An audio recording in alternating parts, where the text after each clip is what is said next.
बिस्मिल्लाहिर्रहमानिर्रहीम। अस्सलाम वालेकुम। क्या हाल है बच्चों, आप सब खैरियत से हैं? उम्मीद है आप सब ठीक ठाक होंगे और अपनी अपनी लाइफ को एंजॉय कर रहे होंगे। तो आज मैं आपके सामने एक बिल्कुल नया लेक्चर लेकर आया हूं और वो लेक्चर होगा हमारा स्प्रिंग कांस्टेंट की वैल्यू पे। अगर आपको याद हो तो मैंने प्रीवियस लेक्चर में आपको ऑसिलेशंस के बारे में समझाया था और सिंपल हार्मोनिक मोशन के बारे में बताया था। और सिंपल हार्मोनिक मोशन की वर्ड जो सिंपल है ये क्यों यूज़ किया जाता है, यानी सिर्फ हार्मोनिक मोशन या सिंपल ही क्यों नहीं कहा जाता, तो ये मैंने अपने प्रीवियस लेक्चर में सारा कुछ बताया है। वो लेक्चर काफ़ी डिटेल में लेकर गया था मैं, ताकि आपके जो बेसिक्स हैं वो क्लियर हो जाएं। तो उस बेसिक्स को कवर करने के लिए वो लेक्चर काफ़ी लेंथी हो गया था। तो पहले अगर आपने वो लेक्चर नहीं सुना हुआ तो पहले जाके मेरा वो लेक्चर सुने, ताकि आपको आज के लेक्चर में बेहतर अंडरस्टैंड कर सके चीज़ों को। अगर आप नहीं सुनना चाहते वो लेक्चर तो भी कोई हर्ज नहीं है। अगर आप मुझसे 2-3 सवालों का अगर मैं पूछता हूँ आपसे, अगर वो आपको जवाब आते हैं तो फिर आपको लेक्चर देखने की ज़रूरत नहीं है, आप यहाँ से डायरेक्ट कंटिन्यू कर सकते हैं। अगर आपको हुक चला कर पता है, अगर आपको पता है कि सिंपल हार्मोनिक मोशन को सिंपल क्यों बोलते हैं, और अगर आपको ये पता है कि हर ऑसिलेशन सिंपल हार्मोनिक मोशन नहीं होती, तो इन बातों का अगर आपको पता है तो फिर आपको उस लेक्चर पर जाने की ज़रूरत नहीं है। लेकिन अगर आप में से आपको इसमें से किसी एक क्वेश्चन का अगर आंसर नहीं पता तो फिर आपको क्या करना है, पहले वो क्वेश्चन जाके मेरा लेक्चर सुनना है। आप लोगों ने लेक्चर नंबर 1 है, फिर आपने जाके इस लेक्चर के ऊपर आना दोबारा से, लेक्चर नंबर 2 जो हमारा ये वाला है उसको देखना है। तो बहरहाल स्टार्ट करते हैं जी। मैं हूँ आसिम नूर, आपका फिजिक्स टीचर, और आप देख रहे हैं आपका अपना चैनल नॉलेज फीस्टा। मैं एक बात वाज़ेह करता चलूँ, हमारे चैनल पे जितने भी फिज़िक्स की तैयारी करवाई जाती है एंटी टेस्ट के हवाले से, उसमें डेरिवेशन नहीं होती। हमारा फोकस टॉपिक के मेन थीम के ऊपर होता है, मेन कॉन्सेप्ट के ऊपर होता है, और उस थीम और कॉन्सेप्ट से मिलके जो फार्मूला बनता है हम उस फार्मूला को याद करते हैं। और अगर फार्मूले को याद करने की जो ट्रिक होती है मैं वो शेयर करता हूँ आपसे। और फिर अल्टीमेटली ना सिर्फ कॉन्सेप्ट क्लियर किए जाते हैं और ना सिर्फ आपको फार्मूला को याद करने की टेक्निक बताई जाती है, बल्कि उन फार्मूला को आपने एग्जाम में कैसे यूज़ करना है, और जो क्वेश्चन आपके सामने आते हैं उनको कैसे अटेम्प्ट करना है, कैसे ट्रिक यूज़ करनी है, कहाँ पे टाइम बचाना है, कहाँ पे टाइम लगाना है, ये सारी चीज़ें आपको सिखाई जाती हैं। तो अगर आप डेरिवेशंस के लिए मेरा ये लेक्चर देख रहे हैं तो बेशक आप वीडियो को स्किप कर सकते हैं। मेरे लेक्चर में कोई डेरिवेशन नहीं होगी। डेरिवेशन के बगैर जो ट्रिक्स होंगी उस ट्रिक के जरिए फार्मूला याद किया जाएगा। डेरिवेशन सब्जेक्टिव टाइप एग्जाम्स में ज़रूरी होती हैं, लेकिन एंटी टेस्ट एग्जाम में सब्जेक्टिव पार्ट नहीं होता, इसलिए आपको बगैर डेरिवेशन के टेक्निक्स होंगी वो सिखाई जाएंगी। तो मैं in the last lecture we have discuss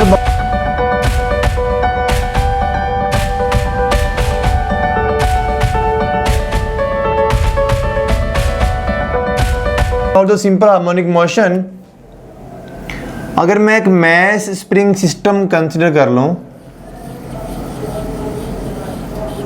और इसके साथ एक मैस अटैच कर दूं, तो आपको पता है अगर ये इसकी मीन पोजीशन है, if this is a mean position, इसे मैं MP लिख देता हूं, and this is a extreme position जिसे मैं EP लिख देता हूं। तो अगर आपने इस ऑब्जेक्ट को, इस मैस को इस तरफ एक्सटेंड करना है थ्रू डिस्प्लेसमेंट x, तो आपको एक फोर्स एक्सर्ट करनी पड़ेगी, और वो फोर्स जब इस तरफ लेके जाओगे, यहाँ पे लाके छोड़ोगे तो ये वापस आएगा। क्यों वापस आएगा? क्योंकि यहाँ से एक रीस्टोरिंग फोर्स एक्ट करेगी F। और मैंने फार्मूला बताया था कि ये जो रीस्टोरिंग फोर्स होगी, ये जो डिस्प्लेसमेंट है, इनका आपस में क्या रिलेशन होगा, F is equal to -KX की power n। This F is the restoring force जो बॉडी को वापस लेकर आएगी, K इज सम कांस्टेंट, और X जो आपने एक्सटेंशन प्रोड्यूस की है, पावर n की वैल्यू मैंने लास्ट लेक्चर में बताई थी, n की वैल्यू होती है 1, 3, 5 अप टू सोन। सिर्फ ऑड नंबर लेने हैं आप लोगों ने। और मैंने कहा था कि इस वक्त n की जो सिंपलेस्ट वैल्यू है वो 1 है, तो simplest value of n is equal to 1। तो अगर n इज इक्वल टू 1 हो जाए तो फार्मूला बन जाता है F is equal to -KX, और ये फार्मूला जिस ऑसिलेशन के लिए सेटिस्फाई होता है उसी क्या बोलते हैं, उसे ही बोलते हैं सिंपल हार्मोनिक मोशन, जिसमें n की पावर 1 हो। तो यहाँ पे जो K, आज के लेक्चर में मैंने आपको K के बारे में बताना, व्हाट इज K। देखिए अगर मैं मैस स्प्रिंग सिस्टम की बात करूं इस केस के अंदर, तो K एक कांस्टेंट है जिसे हम स्प्रिंग कांस्टेंट कहते हैं, जो कि आज का हमारा टॉपिक है। तो ये स्टार्ट करते हैं आज के टॉपिक को, और आज का टॉपिक है जी स्प्रिंग कांस्टेंट। ये के जो है डिफरेंट भी हो सकता है। अगर यहाँ पे मैं मैस स्प्रिंग सिस्टम की बजाय सिंपल पेंडुलम अज्यूम कर लूँ तो यहाँ पे के फिर स्प्रिंग कांस्टेंट नहीं होगा, फिर कोई और कांस्टेंट होगा। खैर वो हम सिंपल पेंडुलम में जाकर देखेंगे। फिलहाल यहाँ पे के कांस्टेंट है और मैस स्प्रिंग सिस्टम के केस में के स्प्रिंग कांस्टेंट या फोर्स कांस्टेंट भी कहते हैं। तो ये हमारा आज का लेक्चर है स्प्रिंग कांस्टेंट। यहाँ से ये मैंने लास्ट टाइम पढ़ा था, आप इसको देख लीजिएगा जाके। स्प्रिंग कांस्टेंट होता क्या है? इस फॉर्मूले से अगर मैं नेगेटिव को फिलहाल इग्नोर कर दूं, क्योंकि नेगेटिव रिस्टोरिंग फोर्स की वजह से आ रहा है, ये दोनों एक दूसरे के ऑपोजिट हैं। तो यहाँ से अगर मैं के निकालूं तो के इज इक्वल टू क्या आएगा? F over x, that is the spring constant. और यहाँ पे एफ वो फोर्स है जो आपने अप्लाई की है और वही फोर्स रिस्टोरिंग फोर्स इक्वल होती है। तो ये होगी फोर्स जो आपने अप्लाई की होगी। यहाँ अप्लाइड फोर्स क्या देता हूँ, क्योंकि अगर आप अप्लाइड फोर्स की बात करेंगे तो अप्लाइड फोर्स आपकी एक्स की डायरेक्शन में होगी, तो नेगेटिव ऑटोमेटिकली इग्नोर हो जाएगा। तो आपने यहां से क्या करना है, ये होगी अप्लाइड फोर्स, अप्लाइड फोर्स। और यहाँ पे जो डिनोमिनेटर में आ रही है ये क्या है? X, that is the extension जो आपने प्रोड्यूस की है। तो हम यहां से डिफाइन कर सकते हैं spring constant is defined as force per unit extension. क्या बोला मैंने? Force per unit extension.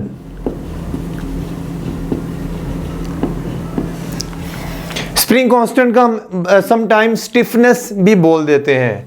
क्या बोला मैंने? इसको हम स्टिफनेस भी बोल देते हैं।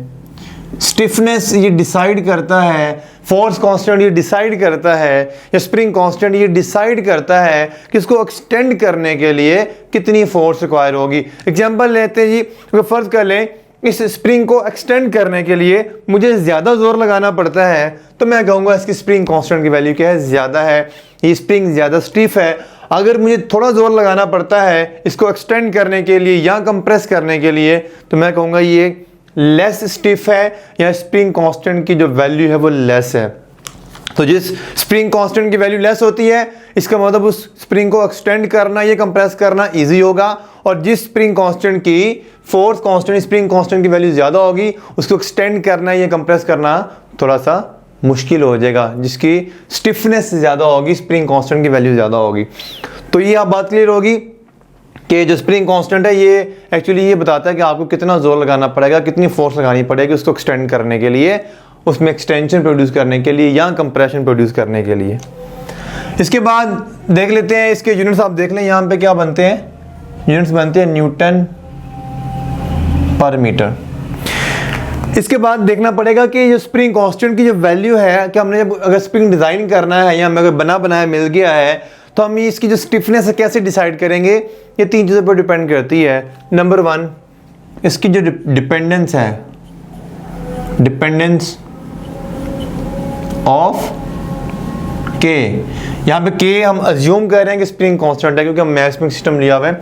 सबसे पहले तो ये स्प्रिंग कितना स्टिफ होगा, इसको कितना डिफिकल्ट होगा एक्सटेंड करना या कंप्रेस करना, या कितना इजी होगा इसको एक्सटेंड करना या कंप्रेस करना, ये सबसे पहले डिपेंड करता है नेचर ऑफ मटेरियल पे, नेचर ऑफ मटेरियल। ठीक है जी। उसके बाद नंबर टू, ये किस पे डिपेंड करेगा?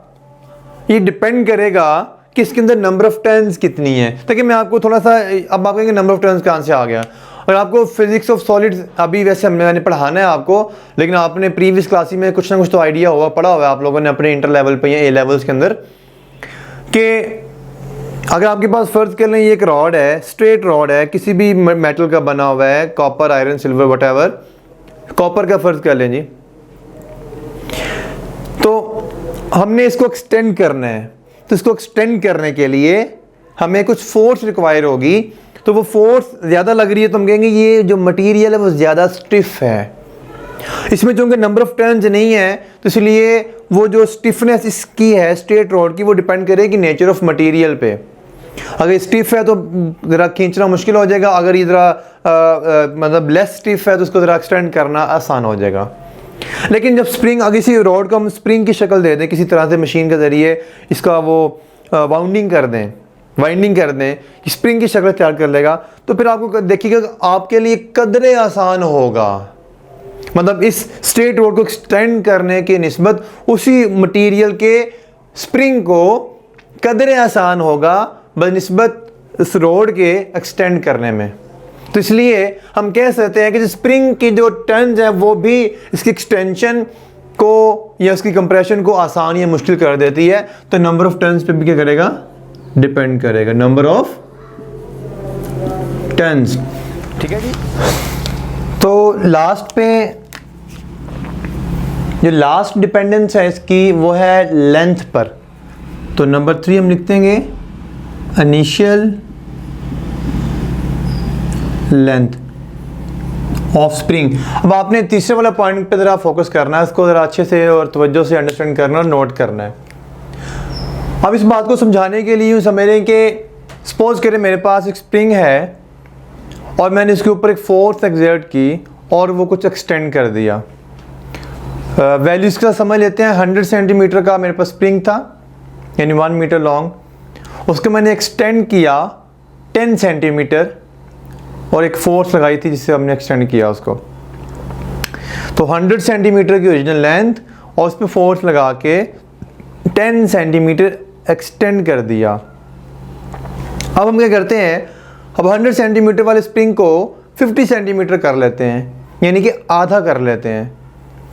अब सेम फोर्स एक्सर्ट करेंगे जितनी पहले हमने की थी। जिस केस में 100 वाले सेंटीमीटर वाले में हमने फोर्स एक्सर्ट की थी, उतनी ही फोर्स अब हम 50 सेंटीमीटर वाले पे भी एक्सर्ट करके देखते हैं। जब इतनी फोर्स एक्सर्ट करके देखेंगे तो सेम फोर्स एक्सर्ट करने से आप देखेंगे कि अब उसमें एक्सटेंशन 10 सेंटीमीटर नहीं आएगी बल्कि 5 सेंटीमीटर आएगी। यानी 100 सेंटीमीटर की लेंथ में 10 centimetre extension with a certain force, और 50 सेंटीमीटर वाले स्प्रिंग में extension I 5 centimetre with the same force.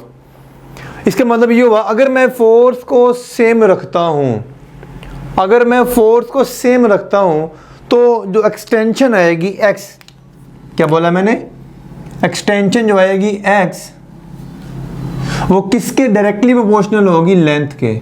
x यहाँ पे एक्सटेंशन है और l यहाँ पे क्या है, ओरिजिनल लेंथ है। तो ओरिजिनल लेंथ के डायरेक्टली प्रोपोर्शनल आएगी।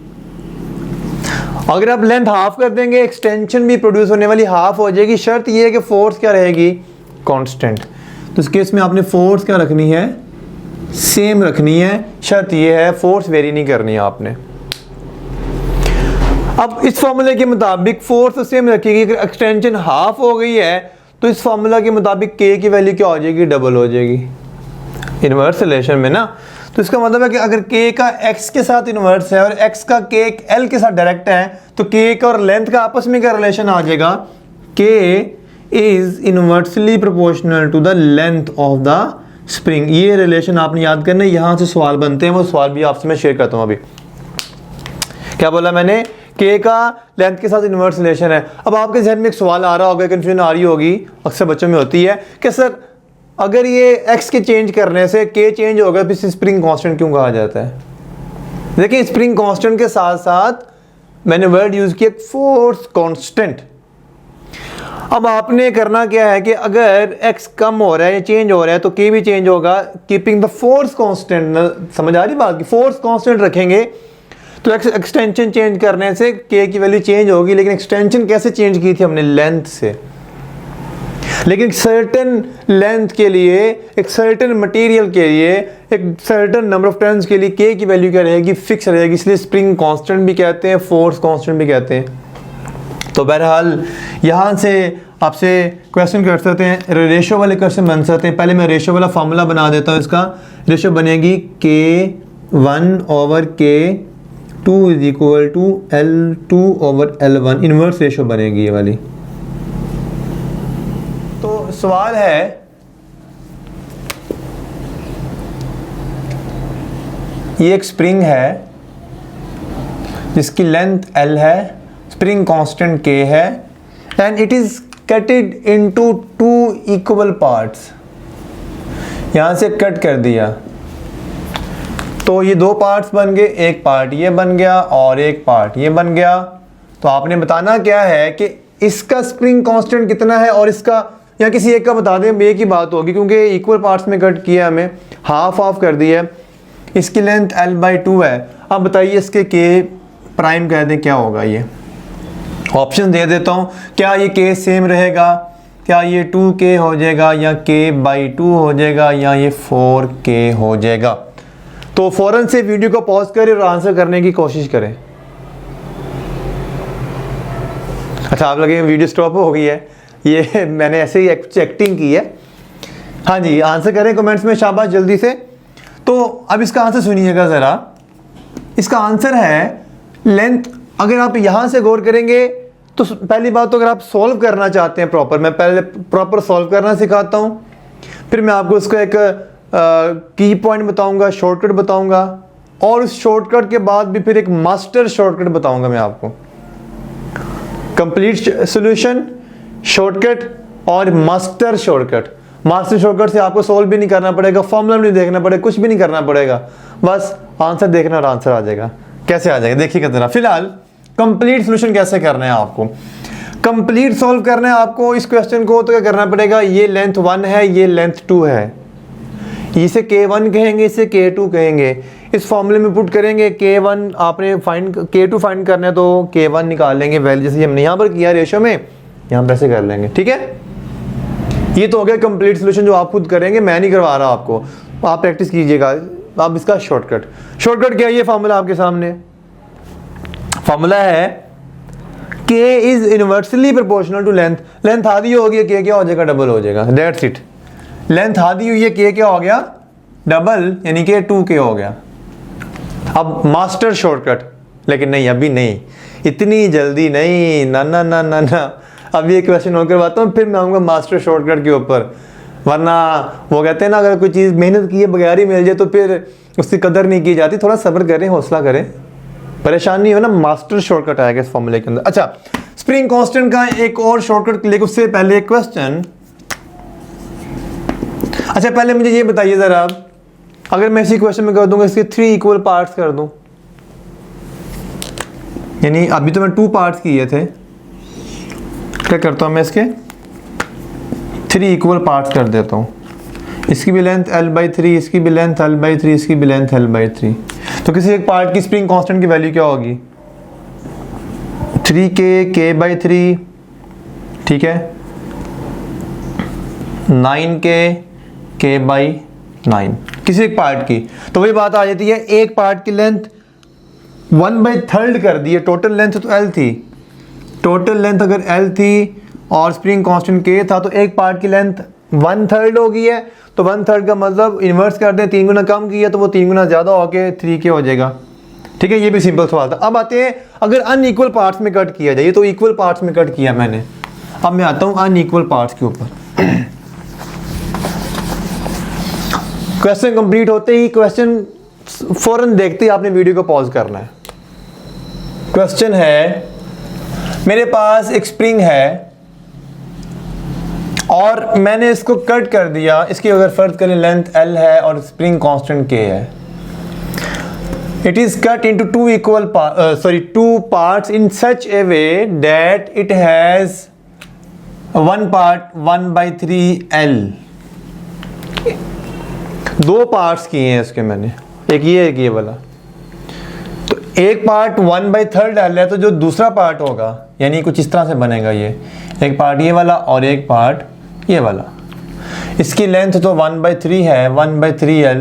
तो बताना क्या है कि दूसरे पार्ट की k की वैल्यू क्या होगी, k prime is equal to question mark. Option देता हूँ जी, ऑप्शन सुन के साथ ही वीडियो को पॉज करना है आपने। ऑप्शन देता हूँ जी, 3k, इस वाले की बतानी है, इसका आंसर पूछ रहा हूँ मैं आपसे। 2/3k, 3/2k, 4/3k, यहाँ पे कर लें 3/4k। ये ले, तो वीडियो को पॉज करिए और आंसर करें इसका। जी कर लिया, आगे वापस। तो अब आपका आंसर चेक कीजिएगा ज़रा। पहले तो हमें ये पता, अगर मैं आपसे ये पूछता कि इसकी कितनी k की वैल्यू होगी, तो मैं पहले बता चुका था कि अगर लेंथ 1/3 है, मतलब 3 गुना कम की है, तो k 3 गुना ज़्यादा हो जाएगा। इसके कितना हो गया, लेकिन हमें तो इसकी लेंथ के नहीं पता। हमें पहले इसकी लेंथ का पता होना चाहिए कि लेंथ कितनी है। तो अगर इसकी लेंथ अगर हमें बतानी है तो मैं इसकी लेंथ बताने के लिए क्या करूँगा, टोटल लेंथ L थी, इसमें से 1/3 यहाँ पर चला गया, तो बाकी बचेगी माइनस करेंगे तो 2/3K आएगा। ठीक है, 2/3K आंसर आएगा। सॉरी K कह रहा हूँ, 2/3L आएगा। ये लेंथ है इसकी। अब बच्चे करते क्या है, जल्दबाजी में 2/3K करके आंसर लगा दे, क्योंकि वो बस, हालांकि एग्जाम में एक्चुअली इतना टाइम कम होता है, वो जल्दबाजी में बच्चे लगे होते हैं, पैनिक हुए होते हैं और बस कहते हैं कि बस आंसर निकल है, हमें सॉल्व भी ना करना पड़े, कभी सॉल्व करना भी पड़े तो वो उस पैनिक कंडीशन के अंदर जल्दबाजी में, ये तो बेटा लेंथ निकाल ली है भी आपने, K की वैल्यू निकालनी है। अब वही वो वाला यूज़ करें मेथड K1/K2 वाला, K1/K2 is equal to L1/L2 वाला, नहीं L2/L1 वाला। ठीक है जी। तो आपने करना क्या है, करना ये है कि L2 की वैल्यू कितनी है, ये आप L2 मानेंगे 2/3L, L1 की वैल्यू आप L कंसिडर करेंगे, ये L से L कैंसिल हो जाएगा, 2/3। आपको K2 बताना है, यानी ये K प्राइम जो K2 बताना है, तो इसको इधर ले आइए, इधर आके आ जाएगा K2 आ जाएगा। K2 जिसे हम K प्राइम कह रहे हैं, बेसिकली वो क्या आ जाएगा 3/2K1, वो K है। सो आंसर क्या आ गया 3/2K। लेकिन वही बात आ जाती है कि थोड़ा टाइम सॉल्व करने में टाइम लगेगा। एक मैं इस फॉर्मूले से रिलेटेड और क्वेश्चन करवाता हूँ, फिर मैं आपको बताता हूँ एक मास्टर ट्रिक, मास्टर शॉर्टकट। तो सुनिएगा ज़रा। क्वेश्चन है, मेरे पास दो स्प्रिंग है, एक 100 सेंटीमीटर का है और एक, इसको छोटा कर देते हैं, 75 सेंटीमीटर का है। तो दोनों, अगर इसकी स्प्रिंग कांस्टेंट की वैल्यू K1 है, इसकी स्प्रिंग कांस्टेंट की वैल्यू K2 है, तो आपने बताना क्या है, K1/K2 is equal to question mark. ठीक है जी। तो ऑप्शन दे देता हूँ जी, 4/3K, 4/3, 3/4, 2/3, 3/2। रेशो बतानी, ये वाला फॉर्मूला यूज़ कर लें जो मैंने बता दी, रेशो से related K1/K2 is equal to L2/L1 है। L2 की वैल्यू कितनी है 75 है, L1 की वैल्यू 100 है। सेंटीमीटर में, दोनों सेंटीमीटर में तो कोई हर्ज नहीं है, अगर यूनिट सेम है तो फिर आप ऐसे ही सॉल्व कर सकते हैं, कन्वर्ट करने की ज़रूरत नहीं है। तो ये क्या आ गया जी, आप इसको यूँ कर लें, 5 से मल्टीप्लाई, 5 से कर लें 5 to the 10, 0 हो जाएगा, 5 5 और ये आ गया 5 3 4, यानी 3/4 आंसर आ गया। तो राइट ऑप्शन इज 3/4 रेशो आ गई इसकी, ये जी। तो इस तरह रेशो वाले क्वेश्चन भी आ जाते हैं।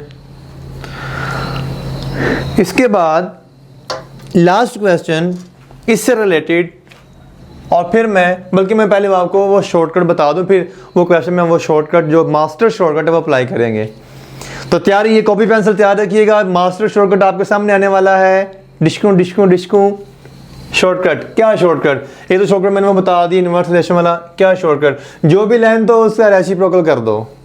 क्या बोला मैंने, जो भी लेंथ हो उसका रेसिप्रोकल कर दो, सिर्फ जो भी लेंथ हो उसका रेसिप्रोकल कर दो। फिर बोल रहा हूँ, जो भी लेंथ हो उसका रेसिप्रोकल कर दो, बस कुछ नहीं करना, कोई सोल्यूशन नहीं, कोई फार्मूला नहीं, जो भी लेंथ है उसका रेसिप्रोकल कर दो। नोट कर लो कॉपीज के ऊपर, शाबाश, जल्दी से नोट करो, जल्दी से नोट करें।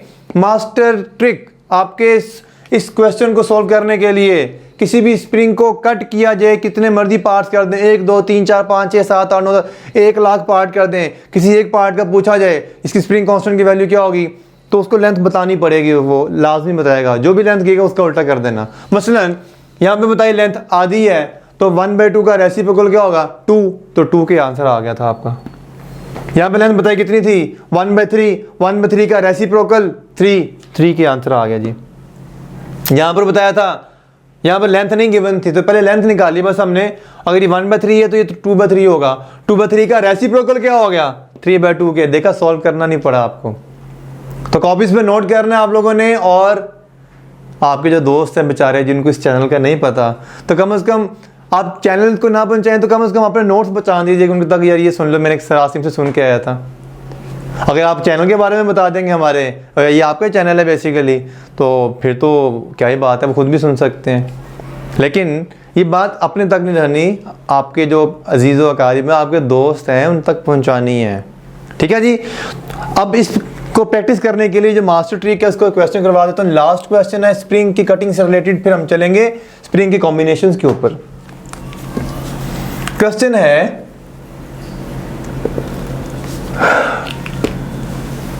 एक स्प्रिंग है जिसका स्प्रिंग कांस्टेंट K है, लेंथ L है। It is cut in 2 parts, कटेड in 2 unequal parts in such a way that one part is double in length of other part। ठीक है। What will be the value of spring constant for larger part?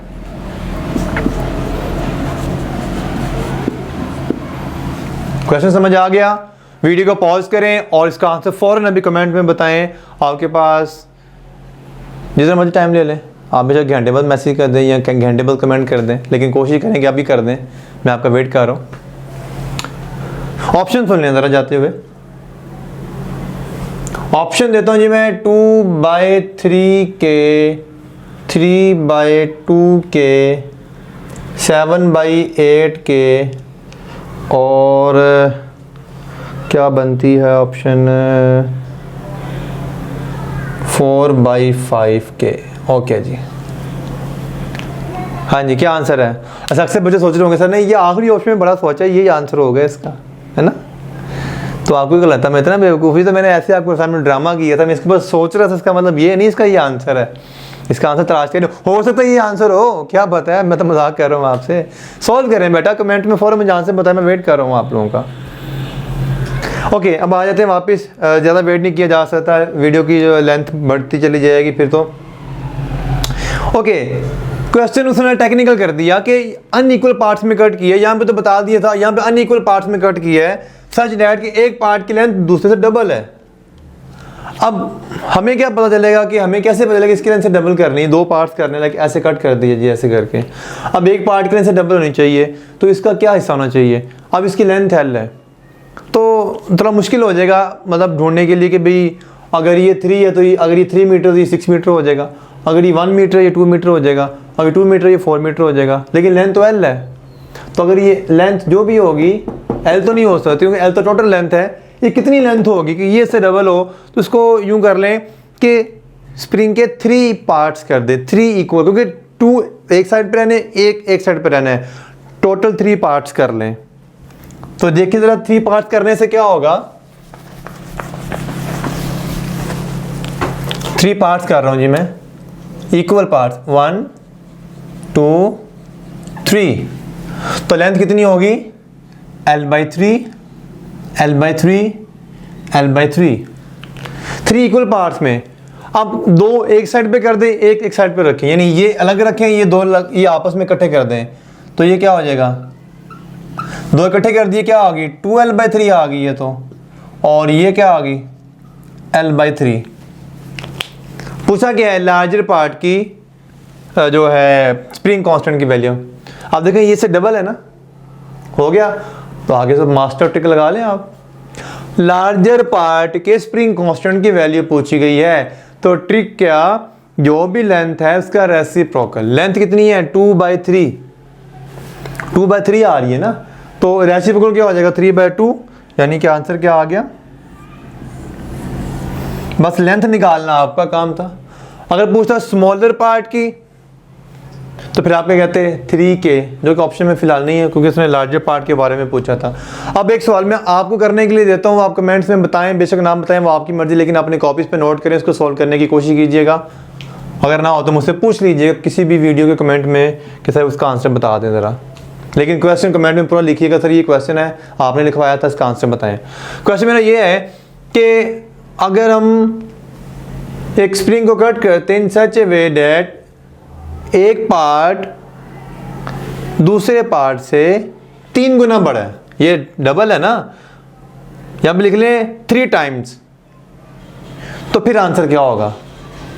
Same question में हम 3 times कर लें तो फिर answer क्या होगा, ये आपने प्रैक्टिस करनी। तो ये था स्प्रिंग को कट करने से रिलेटेड क्वेश्चन कि कैसे क्वेश्चन इस फॉर्मूले से या इस रेशो से और स्प्रिंग को कट करने से क्या आ सकते हैं। अब आते हैं जी कॉम्बिनेशन ऑफ स्प्रिंग के ऊपर, जो कि नेक्स्ट टॉपिक है आपका।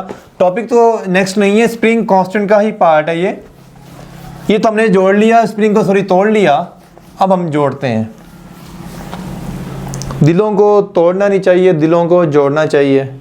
तो पहले तो हमने स्प्रिंग को तोड़ा है, अब हम स्प्रिंग को जोड़ेंगे, और इस जोड़ने वाला काम मेरा फेवरेट है कि दिलों को जोड़ना चाहिए, आपस में खुशियां बांटनी चाहिए। बहरहाल कॉम्बिनेशन ऑफ स्प्रिंग्स पे आते हैं।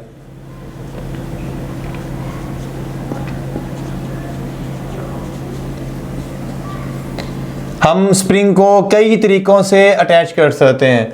देखिए हमारे पास एक सिंपल मैश स्प्रिंग सिस्टम क्या होता है, सिंपल मैश स्प्रिंग सिस्टम ये होता है कि ये स्प्रिंग है, आप इसके साथ एक मैश अटैच कर दें, इसका स्प्रिंग कांस्टेंट K है, ये तो बड़ा सिंपल सा है।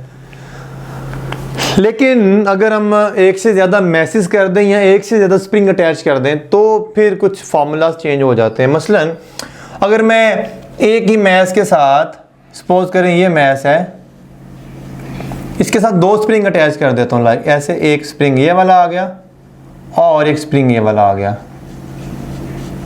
इसका स्प्रिंग कांस्टेंट K1 है, इसका स्प्रिंग कांस्टेंट K2 है। तो अब इन दोनों का इफेक्टिव कितना होगा, मतलब इन दोनों को उतार के अगर मैं इस दोनों के बराबर 1 लगाना चाहूँ, इन दोनों के इक्विवेलेंट में 1 लगाना चाहूँ, ये दोनों मिलके कितना अफेक्ट करेंगे स्प्रिंग को, स्प्रिंग इफेक्ट स्प्रिंग कांस्टेंट को, तो वो हमें फाइंड करना है। तो पहली बात तो इस तरह के कॉम्बिनेशन को बोलते हैं सीरीज।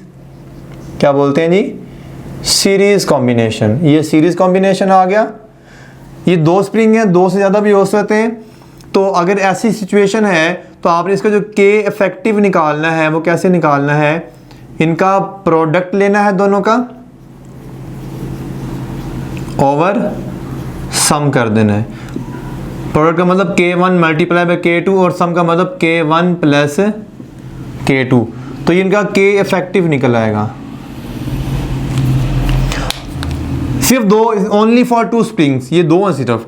अगर 2 से ज़्यादा आ जाते हैं तो फिर आपको फॉर्मूला यूज़ करना पड़ेगा 1/K effective is equal to 1/K1 plus 1/K2 plus up to जितने भी 1/Kn बल्कि अप टू सो ऑन।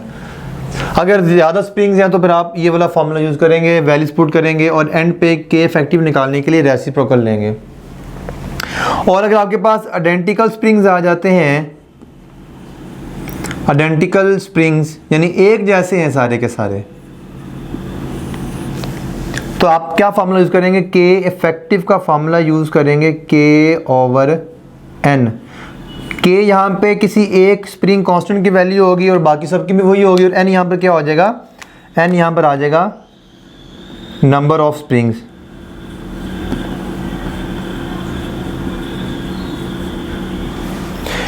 तो इस तरह से आप ये इसका शॉर्टकट, अगर आइडेंटिकल स्प्रिंग्स आ जाए तो फिर तो बड़ा आसान हो जाएगा आपके लिए। अभी मैं क्वेश्चन भी कराऊंगा इन फार्मूला से रिलेटेड। और याद रखिएगा जब भी स्प्रिंग को सीरीज में जोड़ा जाता है तो देखिए ओवरऑल लेंथ बढ़ रही है ना, स्प्रिंग के साथ स्प्रिंग जोड़ा, फिर तीसरा स्प्रिंग जोड़ा, फिर चौथा स्प्रिंग जोड़ा, इफेक्टिव लेंथ इंक्रीज कर गई है। और जब इफेक्टिव लेंथ इंक्रीज करेगी तो इफेक्टिव वैल्यू के इन्वर्स रिलेशन होने की वजह से, लेंथ के साथ के इन्वर्स रिलेशन होने की वजह से के इफेक्टिव डिक्रीज कर देगा। यानी सीरीज में जितने भी स्प्रिंग आप ऐड करते चले जाएंगे, अटैच करते चले जाएंगे, ओवरऑल उसका जो इफेक्टिव होगा वो कम होता चला जाएगा। के स्प्रिंग उतना इजी टू स्ट्रेच होगा एंड इजी टू कंप्रेस हो जाएंगे वो, अगर सीरीज के अंदर हैं। तो हम कह देंगे इस पूरे केस में के इफेक्टिव जो होगा, के इफेक्टिव वो क्या हो रहा है? कम हो रहा है। आ जाते हैं जी पैरेलल कॉम्बिनेशन की तरफ। पैरेलल कॉम्बिनेशन में आपको क्या करना है, सपोज ये स्प्रिंग है और इसको आपने इस तरह से, और एक ये स्प्रिंग है, आपने इसका मैस अटैच कर दिया। इसका स्प्रिंग कांस्टेंट K1 है, इसका स्प्रिंग कांस्टेंट K2 है। तो ये पैरेलल कॉम्बिनेशन है और इसका जो K इफेक्टिव निकलेगा that would be equal to K1 plus K2 और प्लस अप टू जितने भी हैं ये वाले। अगर 2 हैं तो फिर सिर्फ 2 को ऐड, ये बड़ा सिंपल है पैरेलल में, क्वाइट सिंपल। अच्छा, इस तरह के फार्मूलाज आपने combination of resistors, combination of capacitors में पढ़े हुए हैं। तो आपने क्या ये करना है, आपने याद रखना है कॉम्बिनेशन ऑफ कैपेसिटर से कि सीरीज़ में जैसे कैपेसिटर के रेसिप्रोकल्स ऐड किए जाते हैं, इसी तरह से स्प्रिंग वाले केस कैपेसिटर वाले केस से मिलते जुलते हैं। ठीक है जी, तो आप इस तरह याद रख सकते हैं। और यहाँ पर अगर आइडेंटिकल केस आ जाएं, अगर सारे के सारे स्प्रिंग क्या हों, आइडेंटिकल स्प्रिंग्स हों, तो फिर आप क्या करेंगे, आइडेंटिकल स्प्रिंग्स में आपके जो K इफेक्टिव होगा वो होगा NK, where N is the number of springs.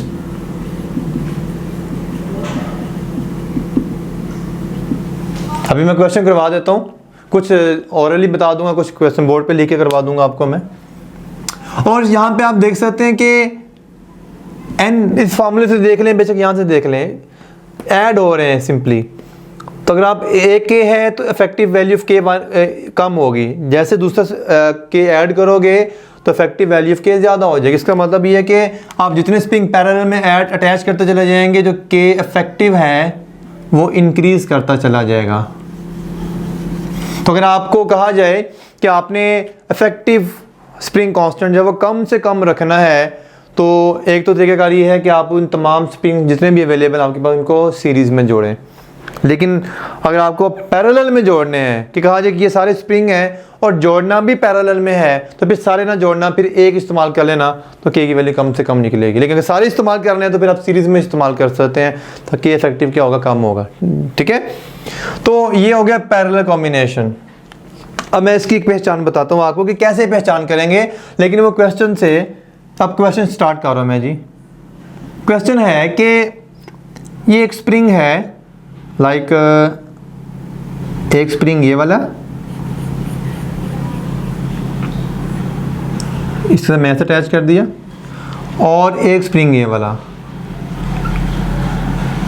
इसके स्प्रिंग कांस्टेंट की वैल्यू K1 है, इसके स्प्रिंग कांस्टेंट की वैल्यू K2 है।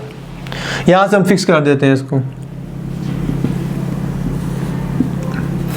ये ऑसिलेट करेगा अगर इसको डिस्प्लेस करेंगे फ्रॉम द मीन पोजीशन। तो इसका K इफेक्टिव क्या होगा। अब आपको पता चल रहा है कि ये सीरीज कॉम्बिनेशन है, ये पैरेलल कॉम्बिनेशन है, क्या कोई डिसाइड कर पाएंगे यहाँ पर। अभी कुछ डिसाइड नहीं कर पा रहे क्योंकि ये ऐसा भी नहीं दिख रहा, ये ऐसा भी नहीं दिख रहा। अच्छा, दिखने में कुछ इस तरह का मिलता जुलता है यहाँ पे, तो अक्सर स्टूडेंट गलती क्या करते हैं कि चूंकि इस तरह का मिलता जुलता है तो इसका जो K इफेक्टिव होगा वो यही आंसर होगा, लेकिन ये गलत है। मैं आपको सीरीज की और पैरेलल की पहचान बताता हूँ, सिंपल सी पहचान। आप सीरीज पे गौर करें ज़रा, तो मैथ्स 2 के साथ K2 अटैच है, लेकिन K1 मैथ्स के साथ डायरेक्टली अटैच नहीं है। पैरेलल में क्या है, K1 भी डायरेक्टली मैथ्स के साथ अटैच है, K2 भी डायरेक्टली मैथ्स के साथ अटैच है।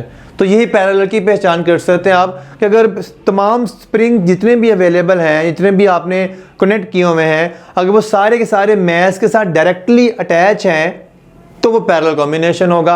अब आप देखें, क्या K2 डायरेक्टली अटैच है मैथ्स के साथ, यस। क्या K1 डायरेक्टली अटैच है मैथ्स के साथ, यस। तो ये कौन सा कॉम्बिनेशन कह सकते हैं आप, पैरेलल कॉम्बिनेशन कह सकते हैं। तो इसका जो K इफेक्टिव क्या निकलेगा, इसका K इफेक्टिव निकलेगा K1 प्लस K2, ये वाला निकलेगा। ठीक है जी। आगे वैल्यूज गिवन हो तो आप वैल्यूज पुट करके आंसर निकाल सकते हैं इसका। इसके बाद आप यूं भी तो अटैच कर सकते हैं। अच्छा, ये तो हो गया स्प्रिंग के कॉम्बिनेशंस। अब आपने करना क्या है, एक क्वेश्चन मैं करवा देता हूँ आपको, फिर एक आप कीजिएगा।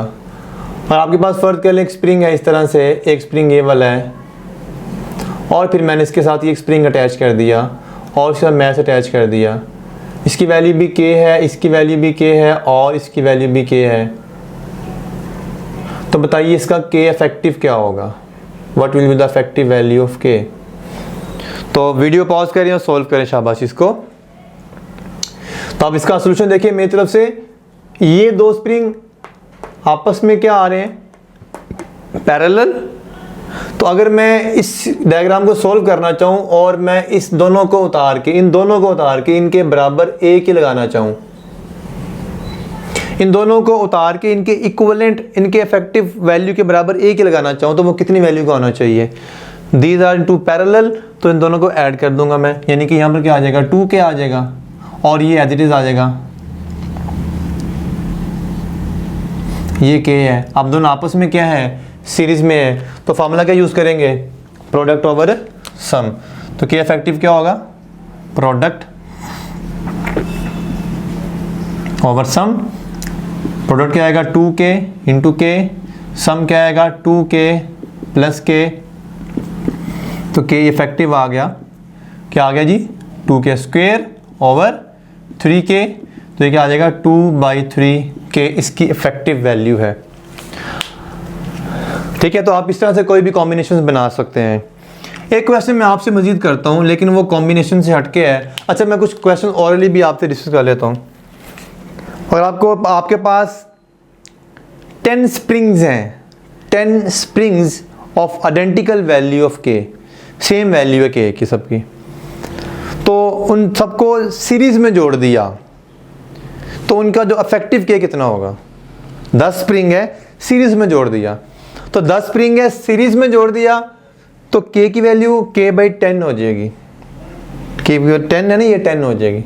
अगर पैरेलल में जोड़ देंगे तो 10k हो जाएगी, यानी इस तरह से n की, मतलब ये शॉर्टकट से आप n सब मल्टीप्लाई करना, यहाँ पे डिवाइड करना, सिंपल है। ओके, अब मैं क्वेश्चन करने लगा था, आपके पास फर्ज कर लें कि 3 स्प्रिंग हैं, यू हैव 3 स्प्रिंग्स, और आपने इनको कनेक्ट करना है मैथ्स के साथ डिफरेंट कॉम्बिनेशन बना के। आप तीनों सीरीज में जोड़े, तीनों पैरेलल में जोड़े या कुछ भी करें, तो मैक्सिमम कितने कॉम्बिनेशन बना सकते हैं, 3 स्प्रिंग है, तो आपने क्या बताना है, number of combinations is equal to question mark. अब आप कहेंगे इसका आंसर मैं ऑप्शन देता हूं मैं 3, 4, 2, 8। तो कॉम्बिनेशन 2 ही होते हैं, सीरीज एंड पैरेलल। तो बच्चे आंसर करेंगे जी सर जी 2 है, लेकिन आंसर क्या गलत है। ये नहीं पूछा गया कि कितने कॉम्बिनेशन, कितने तरीके से आप जोड़ सकते हैं, 2 तरीके से जोड़ सकते हैं, सीरीज एंड पैरेलल। लेकिन आप देखिए, गौर करें ज़रा, कितने कॉम्बिनेशन बन सकते हैं, तो वो देखिएगा ज़रा, मैं आपको समझाता हूँ। और फिर से मज़े की बात, फिर से क्वेश्चन ऐसे नहीं, ऐसे मतलब क्या फ़ायदा अगर मैं लंबे लंबे सोल्यूशन दूंगा आपको। फिलहाल मैं अगर बड़ा सोल्यूशन दूंगा आपको, मैं उसके बाद फिर एक मास्टर ट्रिक दूंगा आपको मैं।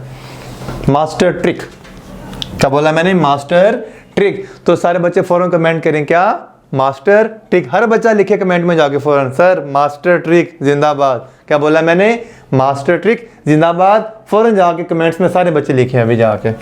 ओके, तो पहले मैं इसकी कॉम्बिनेशन बना देता हूँ। 3 स्प्रिंग्स हैं, तो आप तीनों को देखें ज़रा, एक ये वाला आ गया, दूसरा ये वाला आ गया, और तीसरा ये वाला आ गया। एक कॉम्बिनेशन ही बन गया, K1, K2, K3। इसके बाद तीनों को पैरेलल जोड़ दें, एक स्प्रिंग ये वाला आ गया, एक स्प्रिंग ये वाला आ गया, और एक स्प्रिंग ये वाला आ गया। ठीक है,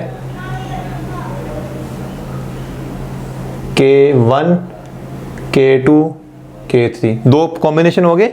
अब तीसरा कॉम्बिनेशन कुछ यूं भी बन सकता है, एक स्प्रिंग ये वाला, एक स्प्रिंग ये वाला, दोनों को पैरेलल में जोड़ के तीसरा स्प्रिंग ऐसे जोड़ दें आप, यहाँ पे मैच अटैच कर दें, 2 पैरेलल में एक सीरीज में, जैसे ही मैं बनाया हुआ है। अच्छा, तीसरा कॉम्बिनेशन, ये 3 कॉम्बिनेशन तो बन सकते हैं, तो 2 आंसर तो नहीं हो सकता। अच्छा, तीसरा कॉम्बिनेशन क्या बन सकता है, तीसरा कॉम्बिनेशन ये बन सकता है, तो लास्ट वन बनेगा जी कुछ इस तरह से, एक स्प्रिंग ये वाला आ गया, दूसरा ये वाला, और तीसरे इसमें इसके साथ पैरेलल में, यानी ये K1, ये K2 और ये K3, और ये इसका क्या बन गया, कॉम्बिनेशन। अब चौथा तो कोई, 5वां तो कोई नहीं बनेगा, आप ट्राई करके देख लें, कोई नहीं बन सकता। तो how many maximum number of combinations are 4 with the 3 springs. ठीक है, तो क्या एग्जाम में इतना टाइम है, लाइक चलो 3 स्प्रिंग तो मैंने फटाफट कर ली है, 4 स्प्रिंग होते तो फिर क्या करते हैं बताओ? 4 अगर हों तो बच्चे सोच रहे होंगे सर ये 3 थे तो आंसर 4 आ गया, 4 स्प्रिंग होंगे तो आंसर 5 आ जाएगा, 5 होंगे तो आंसर 6 आ जाएगा। तो बेटा बिल्कुल ऐसा नहीं है। अब आपको चाहिए वो मास्टर ट्रिक जिससे आप नंबर ऑफ कॉम्बिनेशन बताएंगे आप, तो फ़ौरन से पहले जाके कमेंट्स में लिखें सर मास्टर ट्रिक जिंदाबाद, फिर मैं आपको कमेंट बताऊँ, फिर मैं आपको ये मास्टर ट्रिक बताऊंगा मैं। चलें कोई बात नहीं, ना करें कमेंट्स, कोई मसला नहीं, मैं आपको सुने ज़रा। मास्टर ट्रिक ये है कि शॉर्टकट यूज़ कर लें, मास्टर फॉर्मूला यूज़ कर लें इसका, और वो है यहाँ पे लिख देता हूँ मैं हिंट इसका 2 की पावर n-1। इससे क्या निकल आएगा? कॉम्बिनेशंस की तादाद।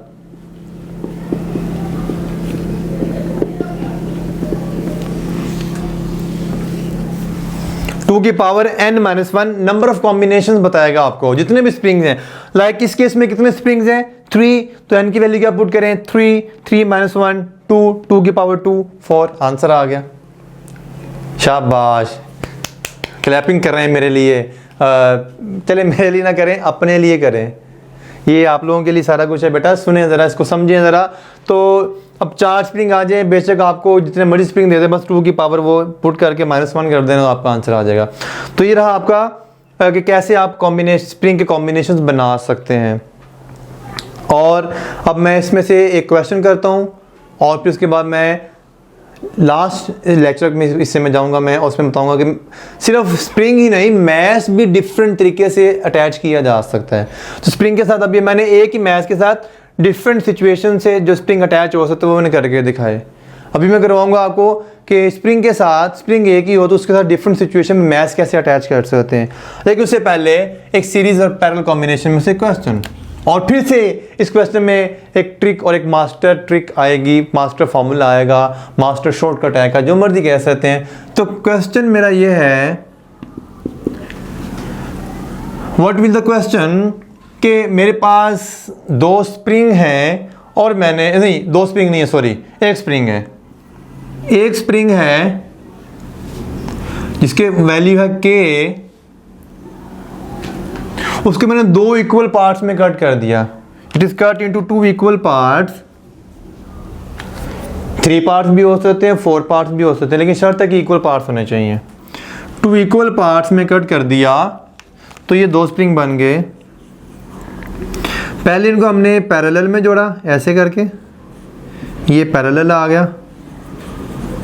फिर हमने इन 2 पार्ट्स को सीरीज में जोड़ा, ठीक है जी। पहले इनको कट किया, कट करने पर पहले पैरेलल में जोड़ा, फिर सीरीज में जोड़ा, सही है। तो पैरेलल में जो भी इफेक्टिव वैल्यू ऑफ k निकलेगी, फर्ज कर लें वो kp है, और सीरीज में जो भी इफेक्टिव वैल्यू ऑफ k निकलेगी, फर्ज कर लें वो ks। हमें नहीं पता kp ks की वैल्यू क्या है, हमें सिर्फ ये पता था कि इसकी स्प्रिंग कांस्टेंट की वैल्यू k थी। हमें नहीं पता कि अब इस एक स्प्रिंग की वैल्यू क्या है। जाहिर बात है उसकी वैल्यू तो k नहीं होगी, क्योंकि कट हो गया है, कट हो गया तो वे k की वैल्यू चेंज होनी। शुरू में हम ऐसे ही क्वेश्चन करते आ रहे हैं। तो यहाँ पे क्या मिलेगी, तो बताना ये है कि आपको ks/kp की रेशो, ऑप्शन में आपको दे देता हूँ, ऑप्शन लिख लें ज़रा। 1:2, 1:4, 3:2, 2:3, ठीक है जी। सवाल समझ आ गया मेरा? वीडियो को पॉज करें और इसको अटेम्प्ट करें अपने तौर पर। तो जी हो गया अटेम्प्ट। अगर नहीं हुआ तो आप सुनिए ज़रा, पहले इसका प्रॉपर सॉल्यूशन और फिर इसका वो शॉर्टकट। शॉर्टकट बाद में बेटा, पहले शॉर्टकट नहीं, पहले पूरा सॉल्यूशन आना चाहिए, उसके बाद शॉर्टकट। अच्छा, अगर ये k है तो जब आधा आधा कर दिया तो इसकी वैल्यू क्या हो जाएगी?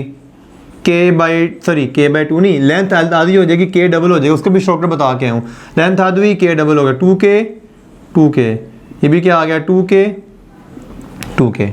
यानी यही सीरीज में जोड़े, इनको उतार के पहले पैरेलल में जोड़ा, फिर इनको उतार के सीरीज में जोड़ दिया। तो अब पहले इसके k पैरेलल के निकालेंगे, तो kp की वैल्यू क्या निकलेगी? kp की वैल्यू निकलेगी प्रोडक्ट ओवर सम। और वैसे भी ये आइडेंटिकल है। आइडेंटिकल का मतलब क्या है कि k/n का फॉर्मूला यूज़ करें। अब k की वैल्यू क्या है? k की वैल्यू एक्चुअली में 2k है और n कितने हैं 2, तो आंसर क्या आ गया k।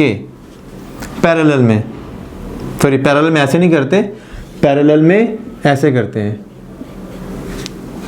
n k। तो n की वैल्यू क्या है 2 और k की वैल्यू क्या है 2k, तो आंसर क्या आ गया 4k। सीरीज में क्या होता है k ओवर n, k की वैल्यू क्या है 2k और कितने स्प्रिंग हैं 2, तो क्या आंसर आ गया k। इन दोनों की रेशो ले लो, ks over kp is equal to क्या आएगा k/4k, 1/4। तो राइट ऑप्शन क्या आ गया 1/4। अच्छा अगर मैं कहता 3 पार्ट्स में कर दें, 4 पार्ट्स, 5 पार्ट्स, 6 पार्ट्स, 7 पार्ट्स, 8, 9, 10, तो फिर क्या करते, काम लंबा हो जाता, तो हम आपका काम छोटा कर देते हैं। तो इसका भी शॉर्टकट लिख लें ज़रा, ये आ गया मास्टर शॉर्टकट, इधर भी लिख लें मास्टर शॉर्टकट, और यहाँ पर भी क्या आ गया मास्टर शॉर्टकट। मास्टर शॉर्टकट क्या होगा, k series over k parallel is equal to 1 over n square. जब भी आप एक स्प्रिंग को कट करके उसके डिफरेंट कॉम्बिनेशन बनाएंगे, लाइक उसको सीरीज में जोड़ेंगे, पैरेलल में जोड़ेंगे, तो सीरीज और पैरेलल कॉम्बिनेशन से जो आंसर आएगा वो आएगा 1 ओवर n स्क्वायर। अगर k पैरेलल से k सीरीज पूछा गया तो वो n स्क्वायर ओवर 1 हो जाएगा। तो यहाँ पर n की वैल्यू क्या होगी, जितने पार्ट्स में आपने कट किया होगा, तो कितने पार्ट्स में कट किया आपने जी 2 पार्ट्स में कट किया है, तो 2 पुट करें 1 ओवर 2 का स्क्वायर 4, 1/4 आंसर आ गया। क्वेश्चन ये है जी, एक मैथ m1 अटैच कर दिया और इसके साथ हमने एक मैथ 2 अटैच कर दिया और इसी के साथ हमने एक मैथ 3 भी अटैच कर दिया। तो आप देख सकते हैं कि हमने स्प्रिंग के एक ही साइड पे तीनों मैसेज अटैच कर दिए, ये आपके सामने इधर हमने फिक्स किया हुआ है। तो इसका जो इफेक्टिव मैस होगा, इफेक्टिव मैस वो कितना होगा। अब स्प्रिंग एक ही है, जैसे हमने पहले स्प्रिंग ज़्यादा लगाए थे तो इफेक्टिव वैल्यू ऑफ के निकाली थी, अब यहाँ पे ज़्यादा मैसेज अटैच किए तो इफेक्टिव वैल्यू ऑफ मैस। तो यहाँ पे अगर मैं चले 2 के लिए कर लेता हूँ, आसान हो जाएगा थोड़ा सा, तो 3 भी कर लें कोई मसला नहीं है। तो अगर सारे मैसेज एक ही साइड पे अटैच किए हुए हैं तो उनका जो इफेक्टिव मैस निकलेगा वो क्या निकलेगा m1 प्लस m2। लेकिन अगर कुछ इस तरह सी सिचुएशन है, ये स्प्रिंग है एक मैस यहां पर अटैच कर दिया, मैस 1, और यहां पर जो अटैच कर दिया वो मैस 2। तो इस केस में जो इफेक्टिव मैस होगा वो m1 प्लस m2 नहीं होगा। अब मैस m1 m2 का जो फॉर्मूला होगा वो कुछ इस तरह से होगा, इसका जो इफेक्टिव होगा, इफेक्टिव होगा m1 m2 over m1 plus m2, that is the product, नीचे क्या आ गया उसका सम। ठीक है जी, ये वाला फॉर्मूला यूज़ किया जाएगा अगर स्प्रिंग के दोनों एंड से मैस अटैच कर दी है। अच्छा ये जो मैस है ना, इसे बोलते हैं रिड्यूस्ड मैस, एक टर्म यूज़ कर रहा हूँ रिड्यूस्ड मैस की। वैसे ये हायर क्लास में जाके इस्तेमाल होती है, तो आपने हायर क्लास में इंशाल्लाह जाना ही है, अगर फिजिक्स की फील्ड में जाएंगे तो आपको इस टर्म से पाला पड़ेगा आपका। तो बहरहाल रिड्यूस्ड मैस की टर्म होती है। मैं बता देता हूँ रिड्यूस्ड मैस होता क्या है। अगर आपके पास एक से ज़्यादा मैसेज हैं, जैसे यहाँ पर हैं, जैसे इस सिचुएशन के अंदर हैं, तो अच्छा मुझे पहले बता सकते हैं कि ये दोनों मैस आपस में पैरेलल हैं कि सीरीज़ में है। ये तो सीरीज़ में है। मैंने आपको पैरेलल सीरीज़ की पहचान बताई अभी कि पैरेलल में अगर कॉम्बिनेशन ऑफ स्प्रिंग है, पैरेलल स्प्रिंग है, तो हर स्प्रिंग डायरेक्टली मैस के साथ अटैच होगा। अब यूँ कह सकते हैं कि कॉम्बिनेशन ऑफ मैसेज हैं, इसका मतलब अब हर मैस स्प्रिंग के साथ अटैच होगा तो वो पैरेलल होगा। तो देखिए ये मैस भी स्प्रिंग से अटैच है, ये वाला मैस भी स्प्रिंग से अटैच है, तो दोनों मैस आपस में पैरेलल हैं। तो आप यूँ कह सकते हैं जिस याद रखने के लिए, और दोनों सीरीज़ के अंदर हैं। बहरहाल मैं बता रहा था रिड्यूस मैस सिस्टम की, तो बात ख़त्म करते हैं आज की। तो रिड्यूस मैस के बारे में बात कर रहे थे। रिड्यूस मैस के टर्म वहाँ पर यूज़ की जाती है जब आपने एक से ज़्यादा मैसेज अगर सिस्टम के अंदर हों, जैसे यहाँ पर हैं, और वो इस सिचुएशन में आ रहे हैं कि वो आपस में पैरेलल बिहेव कर रहे हैं आपस में, तो उनका जो ओवरऑल इफेक्टिव मैस होता है या अगर हम उन तमाम मैसेज को उतार के उसके मुकाबले में कोई एक मैच लेकर आना चाहें वहाँ पर, यानी उन तमाम मैसेज को एक सिंगल मैच की तरह ट्रीट करना चाहें, तो वहाँ पर टर्म यूज़ की जाती है रिड्यूस्ड मैथ की। तो जहाँ पर भी ये टर्म माइक्रो लेवल पे भी जाके फिजिक्स ऑफ सॉलिड्स में जाके इस्तेमाल होते हैं, जब मॉलिक्यूल्स आपस में इधर से भी ऊपर भी नीचे भी, तो डिफरेंट मैसेज इन तमाम को आपने सिंगल मैथ्स के तौर पर कंसिडर करना होता है, रिड्यूस मैथ्स की टर्म इस्तेमाल की जाती है। तो मैं आज के लेक्चर का जो मास्टर फार्मूलाज वो यहाँ पे लिख देता हूँ, वैसे आप नोट कर ही लिए हुए हैं तो फिर भी लिखना ज़रूरी है यहाँ पे। मास्टर फार्मूलाज जो है आज के, मास्टर ट्रिक्स या फार्मूलाज या फार्मूला कह लें या शॉर्टकट कह लें, जो मर्जी कह लें, वो सबसे पहला क्या यूज़ किया आपने, कॉम्बिनेशंस के लिए यूज़ किया। कॉम्बिनेशन अगर हो, नंबर ऑफ कॉम्बिनेशन क्या होगा 2 की पावर n-1। और आपने क्या यूज़ किया, आपने यूज़ किया था यहाँ पे सीरीज और पैरेलल वाले के अंदर कि आपने सीरीज और पैरेलल के लिए रेशो निकालनी हो तो क्या आएगा 1/n²। और अगर सीरीज में आ रहे हैं तो आपने सीरीज़ के लिए क्या निकाला, k effective is equal to k/n। आपने पैरेलल के लिए यूज़ किया k effective is equal to nk। और एक ट्रिक यूज़ की कि जी रेसिप्रोकल ले ले लेंथ का, k is equal to reciprocal of length.